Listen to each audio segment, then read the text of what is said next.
వర్ధంతి రోజున ఇంత చక్కటి కార్యక్రమము సూర్యము మన గద్దర్ ఫౌండేషన్ వాళ్ళు ఈరోజు సెలబ్రేట్ చేస్తున్నారు. ఇప్పుడే శాంత సిన్హా గారు చాలా చక్కగా గద్దర్ గారి గురించి చెప్పడం జరిగింది. మా నాన్నగారు కాకా వెంకటస్వామి గారు, గద్దర్ గారు వారు చిన్న ఉన్నప్పటికీ కూడా చాలా సమస్యలలో ఆలోచన ఒకటే ఉండేది. వాళ్ళిద్దరు కూడా ఎప్పుడు కులం మతం ఎప్పుడు చూడలేదు. కేవలం బీద ప్రజలు అణిచివేసిన వారిని ఎట్లా ఆదుకోవాలి, వాళ్ళని ఎట్లా పైకి తీసుకురావాలని చెప్పి ఆ ఆలోచన ఉండేది. అందుగురించి వారు కలిసినప్పుడు వారిద్దరి మధ్యన ఏదైతే రిలేషన్షిప్ సంబంధం ఉండేనో చాలా ఇంటెన్స్గా ఉండేది. వాళ్ళు చర్చించుకున్నప్పుడు కూడా సమస్యలపైన చాలా ఇన్డెప్త్లో పోయి ఎట్లా చేస్తే బాగుంటుందని చెప్పి ఎప్పుడు కూడా చర్చించుకునేవారు. నాకు చాలాసార్లు ఆ అవకాశం వచ్చింది. వారు అక్కడ మాట్లాడేటప్పుడు వారితో కూర్చొని విని, అప్పుడు నిజంగా గద్దర్ గారి టాలెంట్ ఏదైతే ఉందో, వారు ఆలోచన వారి మూమెంట్లో ఉన్నప్పటికీ కూడా వారు ఎట్లా ప్రజలకు మేలు చేయాలి, ఎట్లా ప్రజల కోసం కొట్లాడాలి, ఎప్పుడు కూడా వారి జీవితం గురించి ఆలోచించలేదు. కేవలం ప్రజల కోసము పోరాడాలి, ప్రజల కోసం మేలు చేయాలని చెప్పి వారు ఎప్పుడు కూడా కొట్లాడేవారు. నేను కూడా చాలాసార్లు వారికి కొన్ని సమస్యలలో వారి అడ్వైస్ తీసుకోవడానికి వెళ్ళినప్పుడు వారు ఎప్పుడు కూడా గుర్తించుకున్నారు. అరే, నేను లేనప్పుడు మా సత్యమణికి మీ నాన్నగారు అప్పుడు ఏపీ ఎలక్ట్రికల్లో ఉద్యోగం ఇప్పించారు, దాంతో మా ఇల్లు నడుస్తుంది. నేను ఎప్పుడు కూడా ఇల్లుని పట్టించుకోలేదు, ఎందుకంటే ప్రజల సమస్యలోనే ఉన్నాను. కానీ మా వైఫ్ ఎప్పుడు కూడా ఈ కుటుంబాన్ని ముందుకు తీసుకొచ్చింది, పైకి తీసుకొచ్చిందని చెప్పి గౌరవంగా చెప్పుకునేవారు గద్దర్ గారు. అంటే వారికి తెలుసు నా కుటుంబం ముందుకు వెళ్ళాలంటే మా సతీమణి ఏదైతే సాక్రిఫైస్ చేసినారో, ఎందుకంటే వారు సాక్రిఫైస్ చేసినందుకే గద్దర్ గారు ఈ మూమెంట్లో ఉండి ప్రజల కోసం కొట్లాడే ఒక ఆ పాత్ర తీసుకోవడము గద్దర్ గారు గురించి ఈరోజు కూడా అందరూ చర్చించుకుంటారు, మాట్లాడుకుంటారు. వారి పాటలు కూడా నేను ఆశ్చర్యం ఏమైందంటే, ఏ సమస్య అయినా కానీ 5 మినిట్స్లో 2 మినిట్స్లో ఒక పాట ప్రిపేర్ చేసేవారు. ఇంకా ఆ పాట ద్వారా వారి మెసేజ్ మనకు కమ్యూనికేట్ చేసేవారు. దాంట్లో కూడా ఒక మెసేజ్ ఉండేది, ఎట్లా కొట్లాడాలి, ఎట్లా దీన్ని సొల్యూషన్ తీసుకురావాలని. సో ఇవన్నీ కూడా మనం ఆలోచిస్తే నిజంగానే గద్దర్ గారు ఒక పెద్ద ఇన్స్పిరేషన్ మనందరికీ కూడా. వారు విప్లవంలో ఉండేది, కానీ బయటికి వచ్చిన తర్వాత తెలంగాణ రావాలి, తెలంగాణ సమాజం ముందుకు వెళ్ళాలి, తెలంగాణ గురించి కొట్లాడాలని చెప్పి వారు చాలా కొట్లాడడం జరిగింది. అన్ని సమస్యలు ఏదైతే ప్రజల సమస్య ఉందో అది భయపడకుండా వారు తీసుకునేవారు. శాంత గారు చెప్పినట్టు వారిపైన పోలీస్ ఫైరింగ్ అయినప్పుడు, వారు హాస్పిటల్లో ఉన్నప్పుడు చాలామంది అందరం కూడా వెళ్ళడం జరిగింది.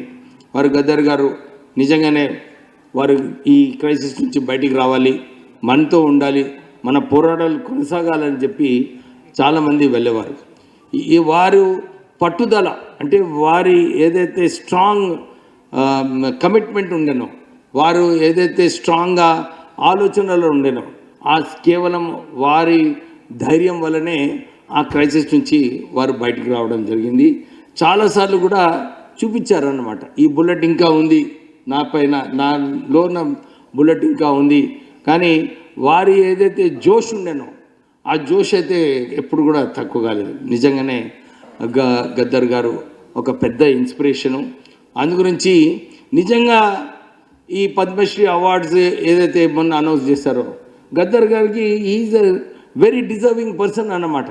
ఎందుకంటే ఆయన ఎప్పుడు కులం గురించి చూడలేదు, మతం గురించి చూడలేదు, కేవలం ప్రజలు ఏదైతే అణిచివేసిన ప్రజలు ఉన్నారో వాళ్ళ గురించి కొట్లాడినారు. ప్రజలు వారందరికీ కూడా మంచిగా కావాలని చెప్పి వారు పోరాటం చేయడం జరిగింది. అయితే వారికి నిజంగానే పద్మశ్రీ ఇవ్వాలి. ఎందుకంటే one of the contents of Padmashri is that, ఈ కులము మతము చూడకుండా ప్రజల కోసం పనిచేసే వారికి ఈ అవార్డ్స్ రావాలని చెప్పి. So he is the most eligible person to get this award వారికి ఇస్తే బాగుండేదని చెప్పి మళ్ళొకసారి కేంద్ర ప్రభుత్వంకి మనము ఏదైతే రాష్ట్ర ప్రభుత్వం వారి పేరు పంపించిందో నెక్స్ట్ టైం డెఫినెట్లీ వారికి ఈ అవార్డు దగ్గాలని చెప్పి కోరుతూ నేను ముగిస్తున్నాను. Thank you. సార్.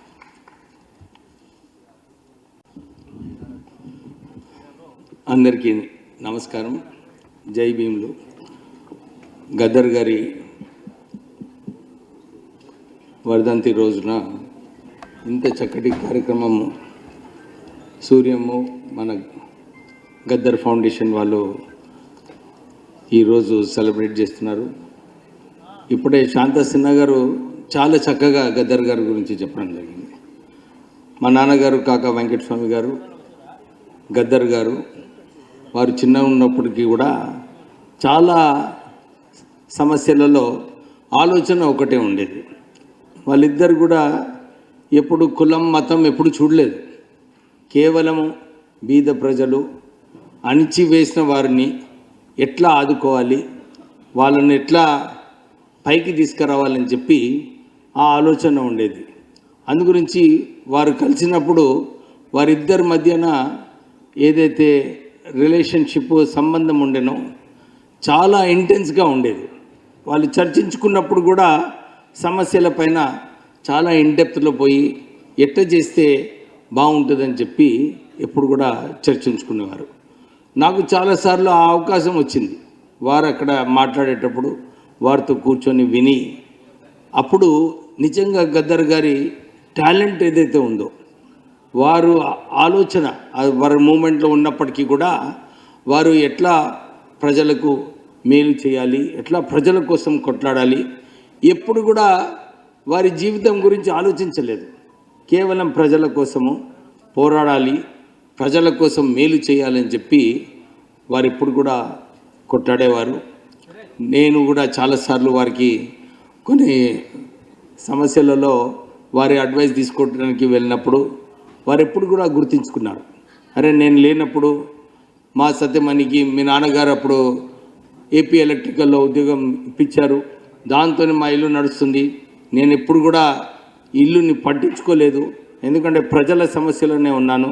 కానీ మా వైఫ్ ఎప్పుడు కూడా ఈ కుటుంబాన్ని ముందుకు తీసుకొచ్చింది, పైకి తీసుకొచ్చిందని చెప్పి గౌరవంగా చెప్పుకునేవారు గద్దర్ గారు.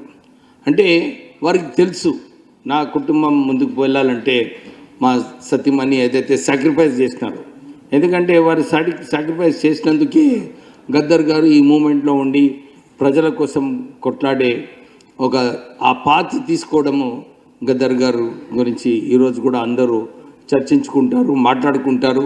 వారి పాటలు కూడా నేను ఆశ్చర్యం ఏమైందంటే ఏ సమస్య అయినా కానీ 5 మినిట్స్లో 2 మినిట్స్లో ఒక పాట ప్రిపేర్ చేసేవారు.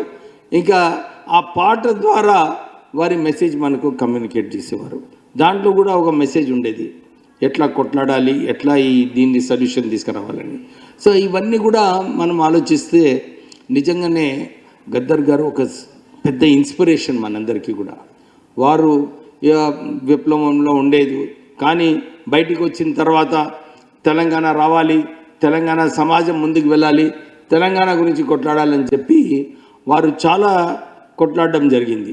అన్ని సమస్యలు ఏదైతే ప్రజల సమస్య ఉందో అది భయపడకుండా వారు తీసుకునేవారు.